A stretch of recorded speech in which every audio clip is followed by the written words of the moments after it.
So here's my spoiler-filled review on Batman v Superman: Dawn of Justice. First of all, this movie can be summarized in one word, which is hope. It's the crest or glyph on Superman's chest, and basically, this movie examines hope in all its various variations, and how we as humans can inspire one another and lift each other up. So that's basically the movie.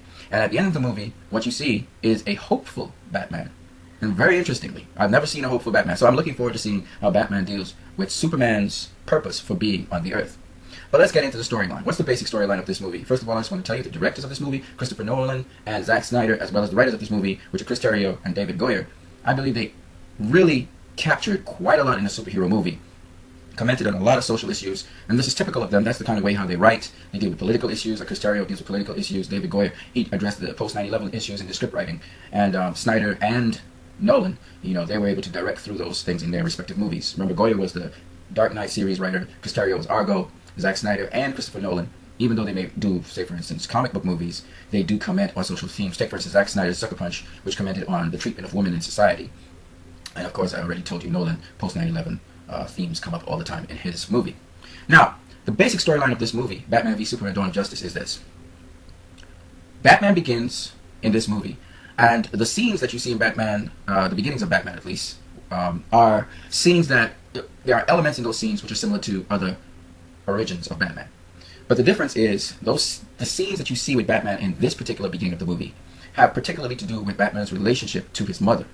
And so, Batman basically loses hope when his mother dies, and he witnesses her literal ebbing of her life. The eye in her head basically dilates off the pupil of her eye, and you see her lose her life. I don't think particularly Batman would have been as perturbed if his father died alone, but it was the fact that his mother, who tried to defend him as well, his father tried to protect him, and then his mother tried to protect him, and his mother lost her life. And I think there's a lot of imagery involved in that, but the more important part was him witnessing her life disappear. Okay?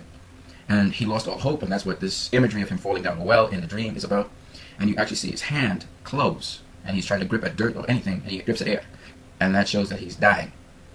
But he fell into a bat cave, and so on seeing the bats, he's got this fascination with them, and then they just swarm at him. They come at him, and the bats give him an ideal to hold on to, so that it would inspire him. He says it carried him into the light, and basically it was a beautiful lie, because there are a number of different things I have to say about that. But I would just say that the bats inspired him, and that's how he was born as Batman. The bats gave him a sort of imagery to be able to perform in the night and to be able to exact justice as a vigilante. And what's interesting, the backdrop to that is Batman basically was inspired by Zorro because they were coming from a Zorro film. And so he takes on the characteristics of Zorro in the form of a bat, how a bat would conduct itself, how a bat would hunt, etc. And this is elaborated at length. But this is his hope. His hope is that he can prevent incidents that happened to him where his mother, someone close to him, died and her connection was broken, but yet held together. And he could change the world that way. This was the beautiful lie. And that's the hope that Batman has. It's a false hope. And this hope is destroyed very quickly by moving forward through time 20 years later, where you see him in Metropolis, and he's trying again to save the life or lives of some of his co-workers in Wayne Enterprises Tower, which falls and kills so many of his workers, as well as people close to him. And this is a backdrop to Superman. This introduces Superman from Man of Steel. And Superman basically, at the end of Man of Steel, discovers that no matter how much good you try to do in this world, there are negative consequences that fall out from that. And so that the world right now sees Superman in two ways. Like this movie, there is a lot of conflict going on. People deem him, some, as a savior, and they love him, and they see him as a god, a messiah, or god. And other people see him as evil. They see that he's just brought evil in their life, and they don't want him to be around. And that conflict is there with Superman. And Bruce Wayne adopts the latter. He actually sees Superman as a threat. He sees him as a troublemaker, sees him as evil, that brought evil down on him and his family. He sees him as very powerful as well. And he has no one to account to, as he explained in Man of Steel. So Batman starts to brew from that point on. And basically he feels hopeless, he feels powerless. Alfred explains all of this. Alfred is, of course, his helper, who has been with him for a long time since he was a little child. And Alfred tries to put reason into Batman that Superman is not their enemy. He tries to explain that Batman is changing from the person he used to be and his morals, and even though he is a criminal and he's a vigilante, now he seems to be losing his moral code, and he's becoming more brutal, he's becoming more senseless, like he wants to inflict more pain, because Batman begins to brand people. And what is interesting about this is Batman is being egged on by Lex Luthor. Lex Luthor would send clippings, and he would well-time his clippings, he would well-time his information that he would send to Batman to trigger that initial feeling that Batman had from since his mother died, since her pupils were dilated. And Batman is getting wound up psychologically by that, and he is responding with more brutality, with more violence, and he's actually losing that essential light or hope that he had in the beginning, because he's realizing after 20 years, having lost Robin, which Zack Snyder explains he lost 10 years before, having done all of that in Gotham, Gotham's still dirty, there's still criminals there, the world hasn't seemed to have changed. So Batman now is exerting even more, becoming even more brutal, and he's not even caring more, and because he's a criminal already, he's losing his moral code, and he's becoming savage, branding people and hoping that they die in prison. He's killing criminals.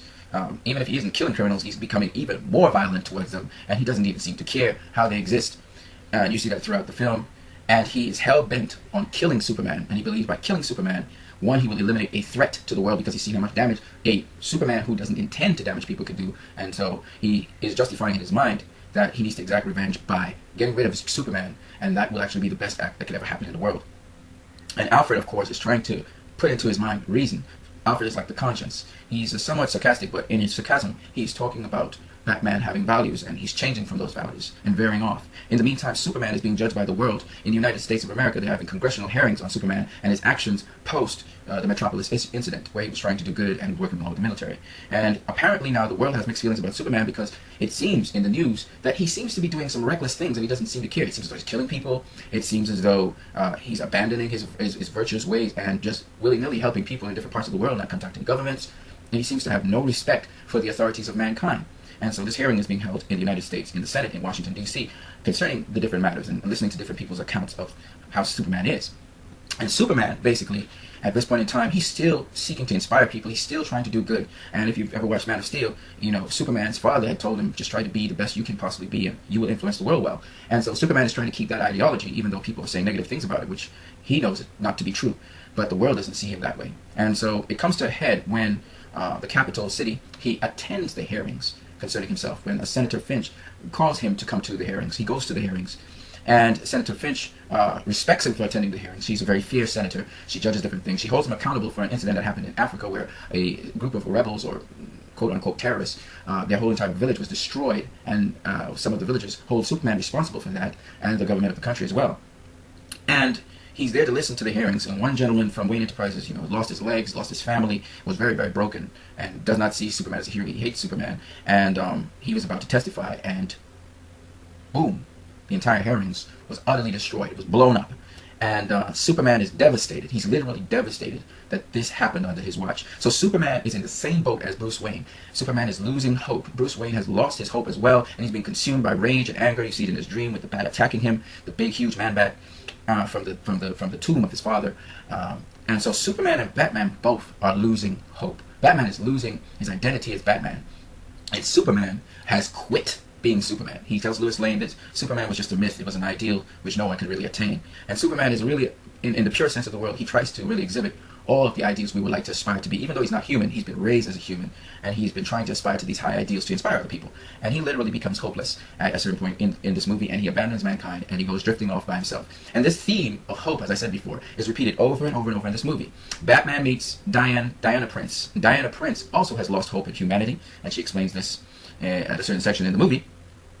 And she has also drifted off, and she's hiding in the shadows. And she appears at a function where Lex Luthor has arranged Superman to meet Batman. And she's there as well, and she's there for a different purpose. She's trying to hide her identity. She's trying to get back a photo that Lex Luthor has accumulated from her.